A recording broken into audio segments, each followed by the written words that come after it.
Hello friends, my name is Jordan and this is Introduction to Acrylics Part 1. Today we're going to be learning about colors. Now you probably already know a lot about colors, but we're going to learn some more about colors in terms of the art world. Colors are so important that businesses even decide what colors things are going to be based on the way that they know that the majority of people feel when they see a certain color. Now there are a lot of different colors out in the world, but the ones that we're going to start with are actually called the primary colors. Primary means first, all right? And for this, they are like the building blocks. They're the first things that we need if we want to make other colors. So for that, we've got red, yellow, and blue. Now the materials you're going to want for our lesson today are going to include 2 paper plates, 1 plate for paint, and 1 plate for mixing. You can also just use a regular mixing plate or a palette if you want to. You're also going to want to have 1 paper towel, a water cup, a flat brush, and either a very skinny flat brush, like this, or a very pointy round brush. The acrylic paints we are using today are bright red, chrome yellow, or deep yellow, phthalo blue, blockout white or titanium white, and Mars black. After experimenting with these colors, you're going to be using them in order to create this landscape. I have a main plate, and then I also have my mixing plate. For my first activity, I'm going to take 1 scoop of red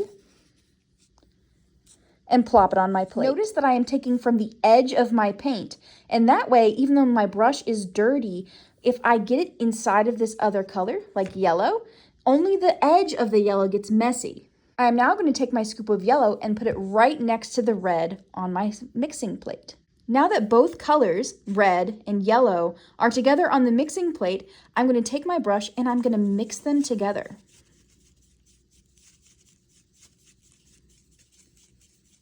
Now you might notice that this just looks like red. The reason it looks like red is that this red is more pigmented. Whenever you're mixing colors together, you need to pay attention to the pigment when deciding how much of a color you're going to need.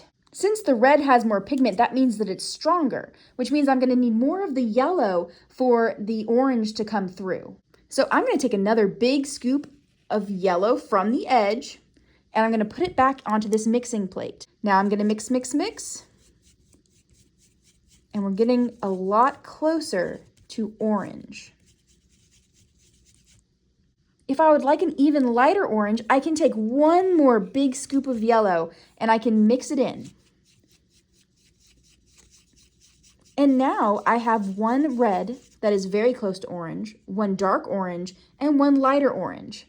I created these 3 colors by just using 2 colors of varying amounts. Now that I have all of the oranges that I want to make, I'm going to take my dirty brush and I'm going to wash it off in my cup. To get all of the paint out of it, I'm going to be kind of mean to the bristles. I'm going to poke them on the bottom. I'm going to swish back and forth in the water. Then I'm going to wipe the extra paint off on the side of the cup. I'm going to wipe off my brush on a clean paper towel. Good as new. For this next color, we're going to take a scoop of red and plop it on our mixing plate. Then we're going to take a scoop of blue from the edge so that it doesn't get messed up, and we're going to put it with the red. Now I'm going to mix the 2 colors together to create a dark purple. So whereas the red paint was more powerful than the yellow paint in our last experiment, the red and the blue are pretty even when it comes to purple. The same rules apply though. So if I would like a different shade of purple, I can take a scoop of red and I can mix it into the edge and I get almost a maroon color.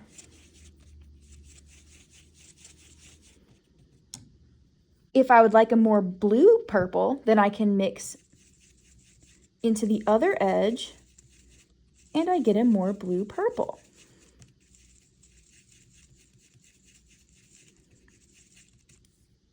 So far, we've mixed red and yellow and red and blue, so we've gotten orange and we've gotten purple. The next color combination is going to be blue and yellow, which is going to give us a wonderful green. I'm wiping off my brush again because we don't want any of that purple in there. I'm drying it on my paper towel. And now I'm going to take a scoop. Now I'm going to take a scoop that does not have any of the red in it. So I'm going to go from the other side of my blue. Big scoop of blue.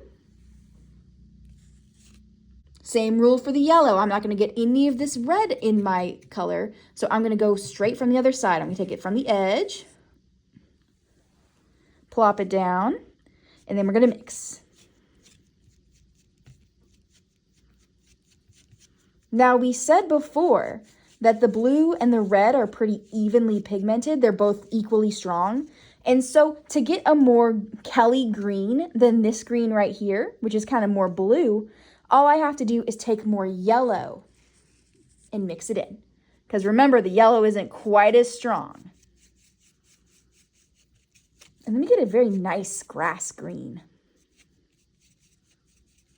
If I want to make it even lighter, you know what I gotta do? I gotta take another scoop of yellow and mix it in.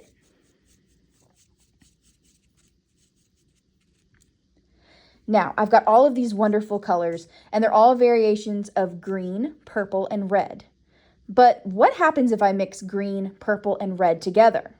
I have some green on my brush, so I'm gonna put it right here. Then I'm gonna take a little bit of this orange. And I'm going to take a little bit of the purple. Then we're going to mix them together and see what happens.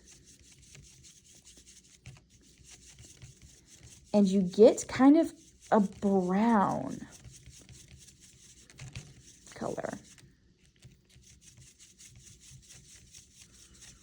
If I mix all of the colors together on this plate, I'll probably end up with a greeny brown color, which can be good for earth or for shadows or for whatever else you want to use it for.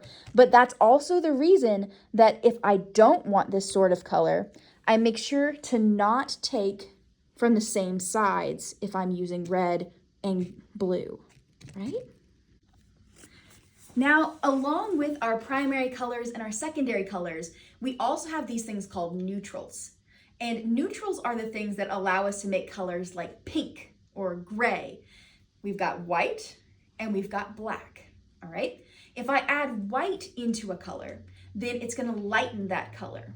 If I add black into a color, it's going to darken that color. I can use these to create shadows or highlights or just create new colors that I think are pretty. As I mentioned before, this is white and this is black. If I combine them together, so I got one little scoop of white from the edge, one scoop of black from the edge, it gives me gray. These are neutral colors. I can mix gray into these other colors, but it won't have as much of an effect as if I mix white or black into one of these colors. So I'm going to take a scoop of white, and I'm going to take another scoop of white, and just for giggles, I'm going to take another scoop of white. Now in this first scoop of white, I'm going to take a scoop of red from the edge, and then I'm going to mix them together. And I get a very light red or pink. Since that lightened this color, let's see what happens when we do the blue. I'm going to do a scoop of blue, mix it into the white, and once again, I get a lighter blue.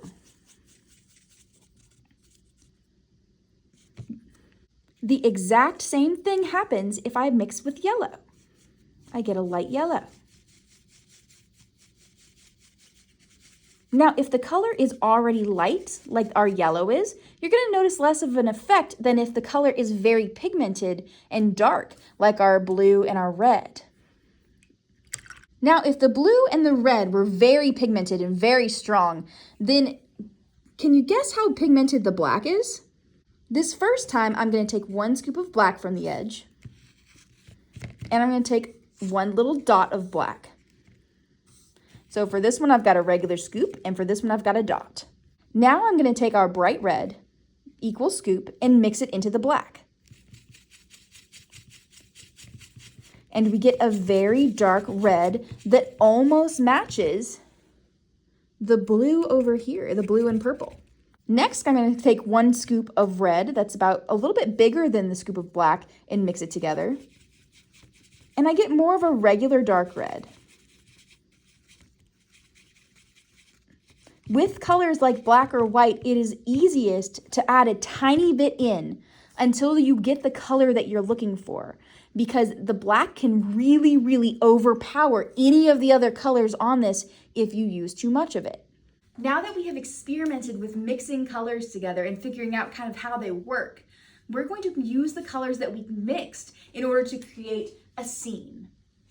Now, my scene does not have to be exactly the same as your scene, but I am going to give you some kind of rules or tips and tricks. Now, rules are made to be broken, and the real important part is that you're experimenting with putting paint onto a canvas or a piece of paper or whatever you're using for this. My first job is going to be to decide if I want this painting to be at night or during the day or at sunset or sunrise.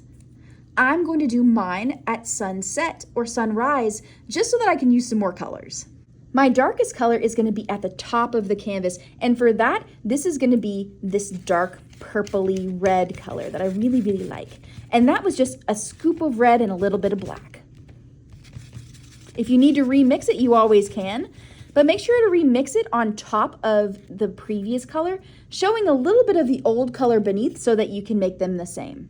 Now I'm going to put a little bit of water on my brush, and it's okay if the water is dirty, but the reason I'm doing this is that acrylic paint is water activated, so it'll help me spread it a little more easily if it's got a little water in it. Now I'm going about a finger down, but if you want to go 2 fingers, that's fine. And remember, this is going to be my darkest color in the sky.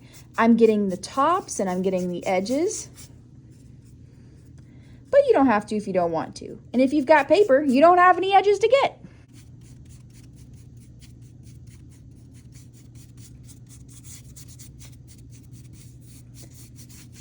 Now I'm going a little bit quick, but if you need to take a little bit longer, that's completely fine. You can just pause this video, and then when you're ready to move on, I'll be waiting for you. Now while the paint is still wet, I'm going to pick up my next color, which is going to be red. Now I'm going to go about a finger wide or 2 fingers wide of red, just depending on how big your canvas is. I've got a pretty small canvas. If I had a bigger one, maybe I'd do 3 fingers or 4 fingers. And if red is your favorite color, then maybe I would just do, all of it red. Now I still have red on my brush, which means that when I pick up yellow, it's going to make orange without me having to even get the orange.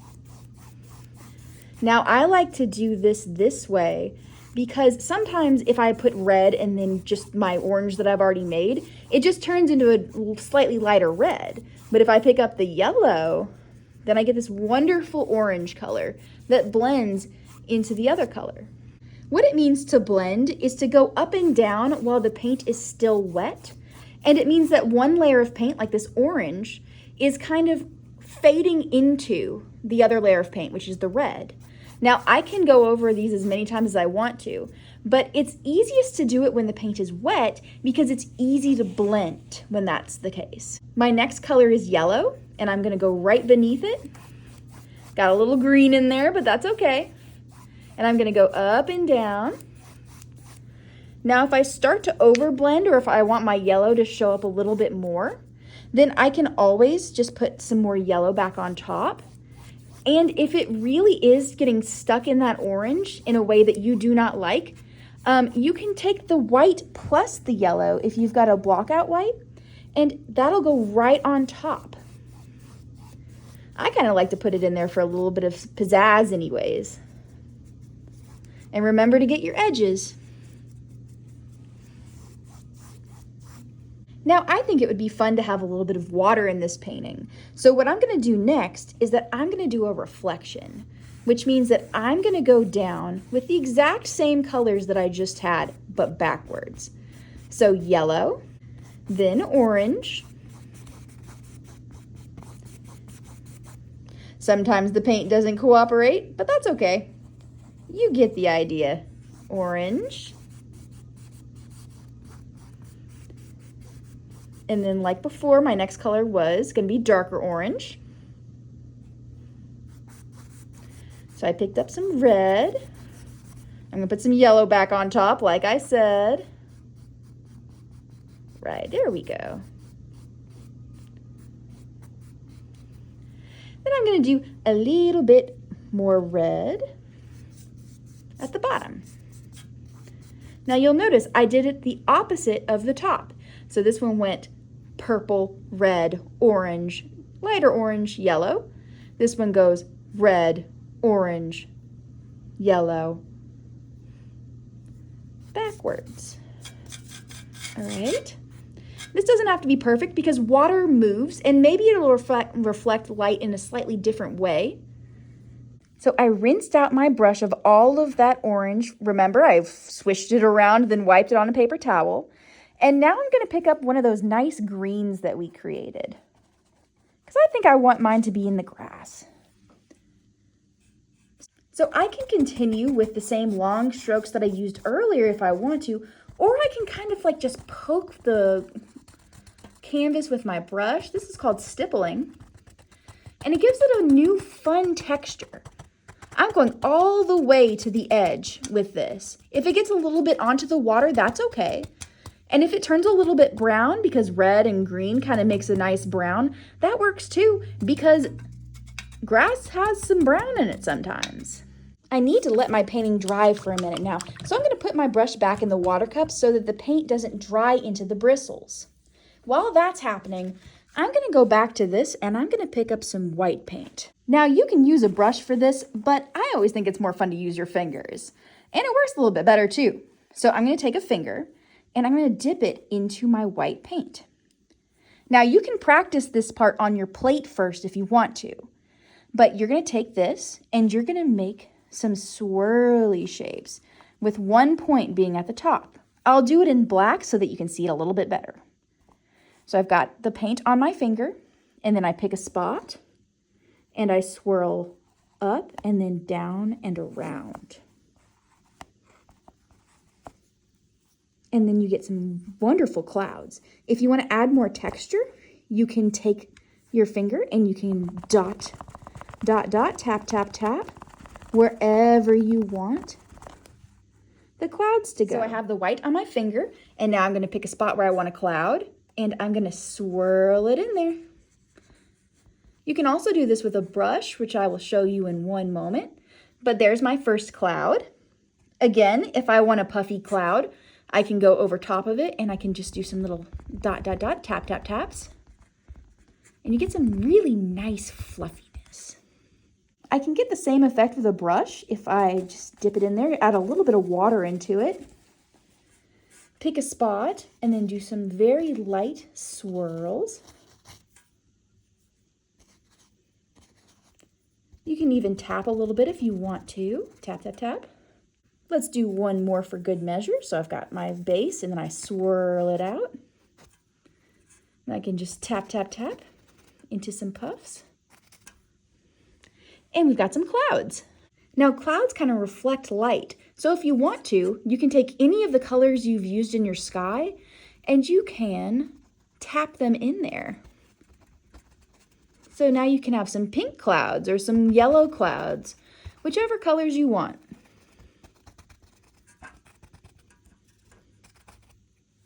You could even have more than one color in a cloud if you want to. And if you ever do something you don't like, you can just take a little bit of your white paint and go right back over top. Now for this next part, we're going to be putting some ripples into our water. And to do that, there are one of two things that I suggest. The first is that you can get a very pointy round brush.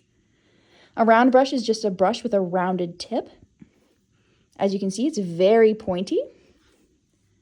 Or you can get a flat brush that gets very skinny, kind of like a mohawk when a kid gets out of the water. Whoop. I prefer to use a flat brush, but lots of people like to use round brushes, and either one works. What I'm going to do is put a little bit of water, and it's okay if it's dirty, into the edge of my white paint. So you can see my dirty water. I'm going to take a little bit of this and mix it into the edge. I don't want this to be dripping, but I do want it to be wet enough that it is kind of like woken up because this paint's been sitting for a bit. So this looks like it's nice and loose. So what I'm gonna do is wipe the extra paint off on the side of my plate and make sure it's still nice and skinny. And now I'm ready to roll. I'm gonna have my water start about right here. And so what I'm gonna do is I'm gonna put a very skinny line right there. You don't have to do this if you don't want to, but it kind of helps me like differentiate between the water and the sky. And the next thing I'm gonna do is make a bunch of skinny lines. They can touch, they're all kind of going in the same direction. They're all different sizes. The more the merrier.